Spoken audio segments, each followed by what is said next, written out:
please give me a moment as I go live on Facebook. I will be right back with you. Hope you are doing well, enjoying the start of the weekend so far.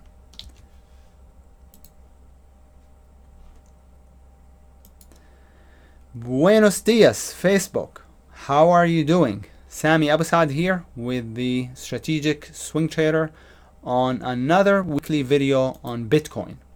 I hope you are doing well, and let's go ahead and get started. First, in last week's video, I gave you 3 scenarios on how to play Bitcoin or what to look for. And I said we can look for the sell setup failure. So if we go sideways and then we break out, let me just get my annotation tool.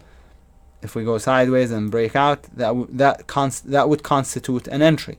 Long stop. Okay? That didn't materialize. I said that's one way to do it. Second way is if Bitcoin just keeps going, it doesn't give us the base breakout and just kept going. This is the daily chart of Bitcoin. Then we can catch it on the next buy setup off of the newly rising 20 MA. That didn't happen.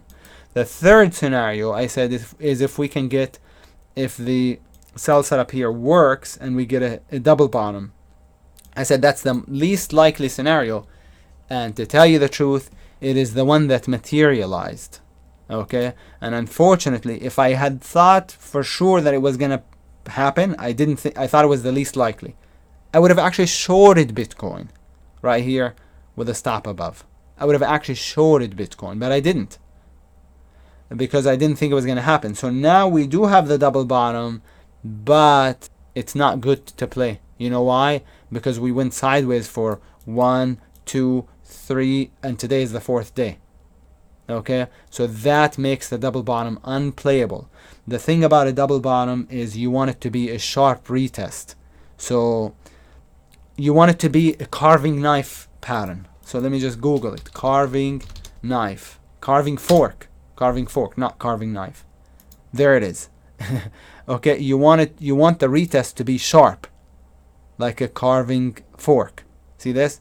You don't want it to be a slow, where am I? Here it is.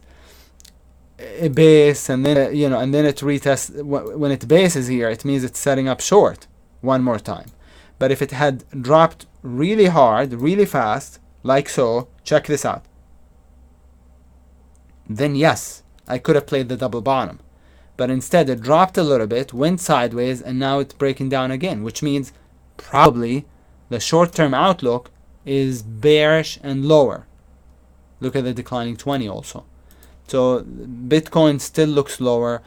2 or 3 weeks ago, not last week's video, not last weekend's video, but the weekend before, or the weekend before that, I'm not sure, I said Bitcoin target is around 8,000. The beginning of support was at like 9,000, and the bottom of that base was at 7. So I picked the middle, 8,000, and then we bounced right off of 9,000, 9,070 bucks.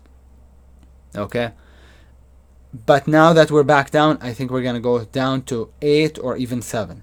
That's the short-term outlook. Let's take a look at this is the daily chart. Let's take a look at the weekly chart, and that's the weekly. Pretty bearish topping formation, right? And we have the more candles at the top, the more bearish it is. The more volume at the top, the more bearish it is. The bigger the topping tails, the faster the sell-off, the more resistance, right? And the more bearish it is. So I do think we'll end up reaching the 20 MA, wherever it might be at the time we reach it, on the weekly chart of Bitcoin. And at the moment it's at 7,500 bucks. You can see right here, it's at 7,500, but it moves up over time. So that will be the target. From there, I expect Bitcoin to struggle a little bit to get going, because again, that's a pretty bearish top, pretty bearish pivot. So I expect Bitcoin to struggle to go initially, but maybe we get a W pattern, retest and failure, and then I expect Bitcoin before the end of the year to be at $20,000. I'm not kidding. and I'm not hyping it up. That's what I expect, is Bitcoin to be at like 20K or so by the end of the year. We'll see. It's premature because I want to see it set up long first on the weekly chart. This is the monthly time frame. So it's premature, honestly, but I am thinking big. I'm thinking long term, and I'm thinking big. Thinking big movement coming in Bitcoin. Not right now. That's why I said it's premature. But for now, I'm seeing lower prices for Bitcoin over the coming weeks or so. I do these weekend videos, obviously every weekend, so I'll update you. I'll give you an update next week as well. If you are in either the strategic day trader room or the strategic swing trader newsletter, then I keep you posted on a daily basis. Basically, the strategic day trader room, we talk about Bitcoin every single day. The newsletter, we do our coaching on Mondays, but I also, if there's a pattern, then I can post it in the newsletter, but there isn't at the moment. I wish I was short because it looks good lower, but I'm not. All right, I didn't show you this disclaimer, but I'm supposed to every video that I do to let you know that trading is risky and that whatever we discuss today is for educational purposes only. So make sure that you agree to that. Nothing said was a recommendation to buy or sell anything, okay? And with that said, I hope you have a great rest of the weekend, and I shall talk to you next week. Be sure to hit the like button if you like today's video. Be sure to also check the links in the description if you'd like to join me in any way, shape, or form, in any capacity, meaning as a day trader. I run a day trading room. As a swing trader, right? I run a newsletter room. If you want to just learn how the methodology that I take, that I trade and teach, you can check the links in the description or reach out to customer service. But with that said, until next time, this is Sami Abusaad with T3 Live. Good trading, everybody.